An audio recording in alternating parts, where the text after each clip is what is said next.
Thank you, Gary. I don't know, Coach, should we talk about the entertainment value of that game? But let's not do that. I think Al Davis was onto something when he said, just win, baby. What a great game. Can you believe we get to do this? We get to do this. This is fantastic. Boy, do we love football. And I'm just so proud of our team, how we responded. We came out fast, all right, and we finished fast as well. And then we responded to adversity. Everybody stepped up. Defense had to stop them when they stopped them, and then offense too. And just so proud of this group. They keep impressing me over and over and over again. It's a great win all around. Coach, and sometimes it's not so much the fact that you win, it's how you win. And I don't think I've ever been this close to a football game that had this many ebbs and flows. And games have ebbs and flows. But I'm talking about dead in the water and then high is Mount Everest. Unbelievable. And what do you take, as an obvious question, but what do you take from a team like from a game like this with this squad that's growing and building? Well, you take a lot. Just what we've been talking about all the time is celebrate successes and embrace challenges and respond to adversity. And just keep being the right kind of guy and the right kind of team. And it's really not focusing on results. It's focusing on how you play and how you respond. And that's what we do. All right, and the guys showed that today, and I'm so proud of the group. It's an incredible win. Like I said, Coach, you're not much for, I know as a coach, you have a job to do. You're not much for entertainment value. But I'll tell you what, people who bought a ticket today got their money's worth. Well, I'm exhausted, and they cheered a lot louder than I did because we had work to do. But it was a great all-around win, and really proud of our guys. Good luck up at Holy Cross. It'll be a tough one, but hey, just another day in the Patriot League. Go Leopards. You got it, Coach. Selwyn Simpson, step in here, my man. I'm getting to I've seen this movie before. Selwyn, take us through the last play. Everybody, I think, including a number of the Fordham defenders, thought you were down, but you just kept going. Take us through the play, because I think it all started off with kind of a bad snap too. Yeah, it was outside zone. It was a bad snap, but we were thinking on the fly. I called it. Keegan told me to go, so I was running, reading it, and at first I felt the defender, but Coach Lundy always practice telling us to put that off arm down, keep your balance, and I just did, and it was a great game. You spun around. I don't. Sundays, you guys are usually busy watching film and everything, but a young fella by the name of Deshaun Watson had a similar kind of play with the Houston Texans. He spun around, in the meantime fixed his face mask. When I was standing right next to you, I almost gave up on the play. Then I saw you put the hand to the ground into the end zone. You know, this is the second week in a row now, Shane, that we had the opportunity to choose from any number of players of the game. Yeah, sure. Talk about your teammates, your offensive line. They came through big time again. Offensive line did a great job. That's 2 weeks in a row, and hopefully we can make it 3 next week. But they did a great job on their doubles, on their singles, and everything. The holes were there, and I was just running hard. A little bit of momentum going now. You go up Holy Cross for number 3. Good luck up in Worcester. Appreciate that. Good job. Congratulations, Shane. Gary, that was quite a ball game down on the sideline. I'm sure you guys enjoyed it too. Back to you. John, your day's not over. You'll get over there with Phil Ing, and he'll have another report for us. And now we're going to take a look at the highlights of this ball game. There were plenty of them. Here's Mike. Yeah, 72 points worth of them there was. And this was a big play there of Billy Schaefer there knocking the ball out, and Levis playing some special teams. We saw this run here by Selwyn Simpson to get to the edge. Great block by Jake Marotti. That offensive line did a nice job today rushing for 100 yards for him. And then Keegan finding the young man, Julius Young, on kind of a back shoulder seam route there for a touchdown. That made it 17-0. And then Fordham finally got a little bit of traction. And this is a guy that Lafayette held under 50 yards rushing today. And Zach Davis, he finds the end zone. But Lafayette comes right back. A beautifully designed play formationally. Jordan Hull makes a big play at the end of the game as well. We'll see that. The slant route makes it 24-7. Lafayette came out in that second half and got a field goal on them. They held them to a field goal, 31-10. But then Lafayette comes back with a huge play here to Zadok Scott. He's going to take it 91 yards. He was unbelievable. He could have been the player of the game very easily, along with Selwyn Simpson. He had his best game on this hill. And then, you know, Tim DeMarat, you can't say enough about that kid. No quit in him. 3 touchdown passes in that second half. And this bomb here to Keith Carter down the middle of the field. Lafayette kind of reeling back on their heels. And then a beautiful, another excellent throw and catch on the perimeter that time. So DeMarat kind of getting things going. A 4th down and 1. John Garrett goes for it, but Glenn Cunningham, one of the best in the league, makes a big-time play. They get the ball right back, and they tie the ball game right there. Just a gorgeous throw, a little bit of breakdown in the Lafayette secondary, and then Keegan makes one of the few mistakes he made all game here, just kind of trying to get the ball out. He got hit, I think. He wanted to throw that ball out of bounds, but a big-time play there by the corner sets them up in a situation here where they're going to take the lead. 34-31 on just a bomb. Mevis, what a weapon he was today, kicking the ball out of the end zone on kickoffs. But watch this play here to Hull, the changing turning point of the game here in the last 3 minutes. Jordan Hull gets behind the defender, and he is so excited as a freshman, his biggest game. Give those kids a lot of credit. Now watch this little spin, little rooster, put your hand down, and walk into the end zone. Great job there. Lafayette held on. Again, another look at it here. Look at this.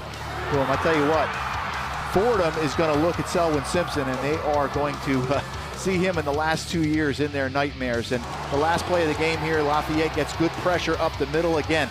Malik Ham could have been the player of the game. So as John Garrett alluded to, Lafayette did it on both sides of the ball. They made it exciting for you and I up here in the booth, but a win's a win, a win's a win. A win's a win, no question. Major Jordan with 11 tackles today, and Malik Ham certainly, as Mike mentioned, could have easily also been the player of the game. And we can't go away without mentioning Zadok Scott, 160 yards, 6 catches, and a touchdown. He had a tremendous game on the offensive side. All right, we are going to throw it down to John and to Phil, as Mike and I will see you in a couple of weeks when Colgate comes to town.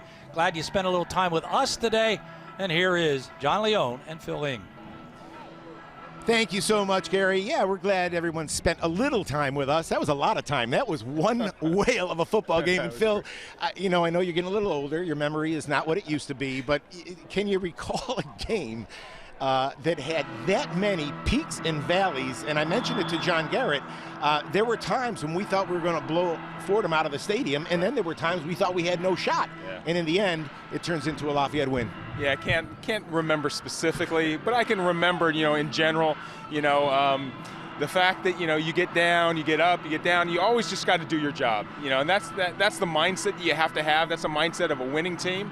You get scored on, you lose the ball, you turn it over, you're going to come right back out and get it done again. To your point, you and I are down on the sideline. We see the interaction, we see the sideline dynamic, and I am amazed. Sometimes I'm almost thinking, did John Garrett see that play? Because as soon as that play's over, he's in his sheet and he's thinking next play, no matter what it is. I mean, it could be a devastating turnover, it could be an 80-yard touchdown pass, but he's into the next play right away. And that's a part of the game that I certainly appreciate, being this close to it, and I'm sure you do as well. Yeah, as an O coordinator, you always have to be thinking about the outcome of the play and thinking 1, 2, 3 plays ahead. So I'm sure that's something that he's used to doing. As that O coordinator. Now, this is a young football team. We've talked about it. They were beset by injury. They had some key personnel that they were without today. Nick Pearson from the wideout position, but some guys stepped up. Yes. And I got to believe that that's one of the key elements in the growth and development of a football team. When you've got key players go down, that it is, everybody talks about next man up mentality. Right. Those are words. Yep. But when you can put it into practice, Lafayette did that today. And they absolutely did. I think the huge play was that Zadok Scott, touchdown, the 91-yard touchdown after we had gone down a couple scores, and that pulled us back up a little bit. Obviously, they came back to tie it on us, but then we came up with the Keegan to Jordan Hull pass, which was just incredible. Yeah, that was it. Actually, where I started getting down, I'll admit, I don't have to tackle anybody, so I can get down. When Fordham came all the way back, took that 3-point lead, and that's what impressed me most about the resiliency of this football team, because they had this game firmly in control, a tremendous first half. The defense stepped up when the offense faltered, and vice versa. But for them to come back with late in the game being down to pick yourself up, that's a character builder. Yeah, it is, absolutely. And you know, to your point, I think they were listening to you, you know, at halftime in terms of, you know, coming out and throwing the ball, because that's what Fordham did. They came out, threw the ball. You know, I think they took advantage a little bit. You know, Eric Mitchell, you know, I think a step slow because he still has that hamstring problem. So, and that was the difference in that one touchdown pass. But then we just came back, hung in there, and the defense held when they had to. And the touchdown run, of course, by Selwyn Simpson. And I have to confess, I'm an Easton person. And interviewing our Coca-Cola player of the game, Selwyn Simpson. Shane Simpson is playing for Towson right now. He's a former Easton High School running back. My apologies to everybody out there who was wondering what the heck I was thinking. But Selwyn Simpson, that's 2 years in a row now. I heard Mike Joseph say it. Fordham's going to be seeing him in their nightmares. Absolutely. You know, I think he had 102 yards. So 2 years, he's over 100 yards against them.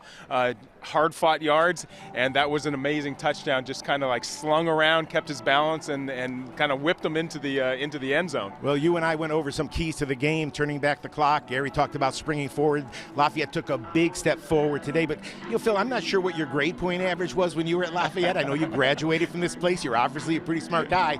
But, man, one of your keys was you talked about complementary football, and I'm telling you, we had some of it last week against Bucknell. I thought that element of the game was so present today because when the offense was playing well, all was good with the world. But when the offense put the ball on the ground a couple of times, Fordham had a chance to take momentum, yeah. and the defense stepped up big time. Yeah, you know, absolutely. And, you know, again, it goes back to what you're talking about in terms of complementary football, you know, offense, defense, special teams. You know, we did lack a little bit, but not to the point where, you know, where we lost it.